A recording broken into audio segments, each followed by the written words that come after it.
नमस्कार दोस्तों। समुद्र मंथन में कुछ ऐसी दुर्लभ चीजें निकली थी जिनको घर में रखने से कभी पैसों की कमी नहीं होती। और विष्णु पुराण के अनुसार एक बार महर्षि ऋषि दुर्वासा के श्राप से स्वर्ग में धन, ऐश्वर्य और वैभव खत्म हो गया था। इस समस्या के समाधान के लिए सभी देवी देवता विष्णु के पास पहुंचे। तब विष्णु जी ने देवों और असुरों के बीच समुद्र मंथन करने का उपाय बताया। इसके बाद समुद्र मंथन से 14 बहुमूल्य रत्न निकले। ऐसा कहा जाता है कि इन रत्नों के स्वरूपों को अगर घर लाकर रख लिया जाए तो स्वर्ग की तरह घर में भी धन, ऐश्वर्य और वैभव की कभी कमी नहीं रहती। आइए आपको ये 5 रत्नों के बारे में बताते हैं जिन्हें आप अपने घर में रख सकते हैं और धन, वैभव और यश प्राप्त कर सकते हैं। इससे सारी समस्याएं आपकी हल हो सकती हैं दोस्तों। वैसे तो 14 रत्न निकले थे, 14 चीजें निकली थी जिनके बारे में आपको शायद पता होगा, लेकिन कुछ उनमें से ही 5 चीजें आप अपने घर में रखें और अपने घर को स्वर्ग जैसा बनाएं। चलो जानते हैं वो 5 चीजें कौन सी हैं। नंबर 1, ऐरावत हाथी। ऐरावत हाथी को तो आप जानते ही होंगे, जो भगवान इंद्र के पास था। ऐरावत हाथी समुद्र मंथन से निकला था। हाथियों में सबसे श्रेष्ठ हाथी माना गया है ऐरावत हाथी। ऐरावत हाथी सफेद रंग का था जिसमें उड़ान भरने की बहुत शक्ति थी। इंद्र ने इस हाथी को अपना वाहन बना लिया था। वास्तु के अनुसार घर में क्रिस्टल या सफेद पत्थर का हाथी रखने से सुख समृद्धि का वास होता है। आप अपने घर में सफेद रंग का पत्थर का हाथी रख सकते हैं या क्रिस्टल का हाथी रख सकते हैं। यह चीज रखने से आपको अधिक ही लाभ होगा और आपके घर में सुख समृद्धि बनी रहेगी। अब जानते हैं दोस्तों, नंबर 2, दूसरा क्या ऐसा निकला था जिससे आपके घर की सारी समस्याएं हल हो सकती हैं। 5 जन्य शंख। 5 जन्य शंख समुद्र मंथन के 14 रत्नों में से एक 5 जन्य शंख भी है। यह बहुमूल्य शंख है। भगवान विष्णु ने अपने पास रख लिया था इसे।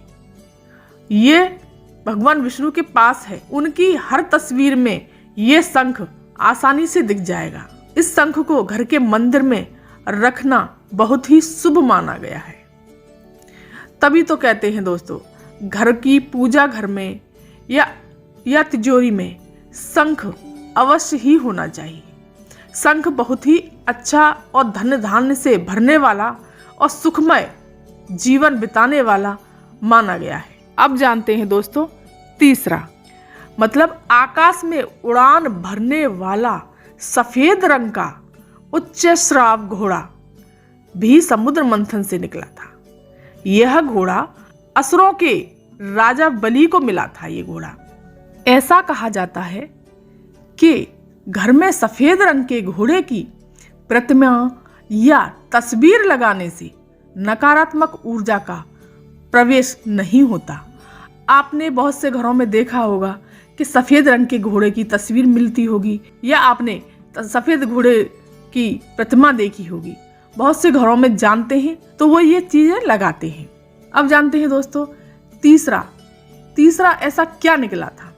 तीसरा पारिजात के फूल मतलब पारिजात का वृक्ष निकला था। हिंदू धर्म में पारिजात के वृक्ष का विशेष महत्व माना गया है। क्या आप जानते हैं कि पारिजात का वृक्ष भी समुद्र मंथन से ही बाहर निकला था। घर के मंदिर में भगवान के समक्ष पारिजात के फूल चढ़ाना बहुत ही शुभ होता है। घर में बिखरी पारिजात की खुशबू उन्नति और संपन्नता के द्वार खोलती है। तो आप अपने घर में, अपने घर के द्वार पर पारिजात का वृक्ष अवश्य लगाएं। वो बहुत ही शुभ माना गया है। भगवान विष्णु को वो वृक्ष बहुत ही प्रिय है और उसके पुष्प तो बहुत ही प्रिय हैं भगवान विष्णु को। तो आप ये वृक्ष अपने घर के सामने अवश्य ही लगाएं। अब जानते हैं दोस्तों 5वां, अमृत कलश। समुद्र मंथन से अमृत कलश निकला था, जिसको अमृत कलश लेने के लिए ही समुद्र मंथन किया गया था। समुद्र मंथन में सबसे आखिरी में अमृत कलश निकला था। तो ये कलश भगवान धर्मंतरी लेकर समुद्र मंथन से निकले थे। देवताओं और असुरों के बीच इस अमृत कलश को प्राप्त करने के लिए विवाद हुआ, लड़ाई झगड़े हुए। कहते हैं कि तभी से प्रत्येक शुभ और मांगलिक कार्यों में अमृत कलश को स्थापित करने की परंपरा चली आ रही है। जिस घर में अमृत कलश होता है वहां दुख मुसीबत कभी घेरा नहीं डालती। इससे आरोग्य का भी वरदान प्राप्त होता है। तो ये वही कलश है दोस्तों जिसे हम पूजा में कलश स्थापित करते हैं। उसके ऊपर पान के पत्ते लगाकर उसमें सुपारी और 1 रुपए का सिक्का और हल्दी की गांठ ये डालकर जो हम पूजा पाठ करते हैं वही अमृत कलश होता है। तो दोस्तों ये जानकारी आपको कैसी लगी? अगर ये वीडियो आपको पसंद आया हो तो लाइक कीजिए, शेयर कीजिए और सब्सक्राइब कीजिए। धन्यवाद।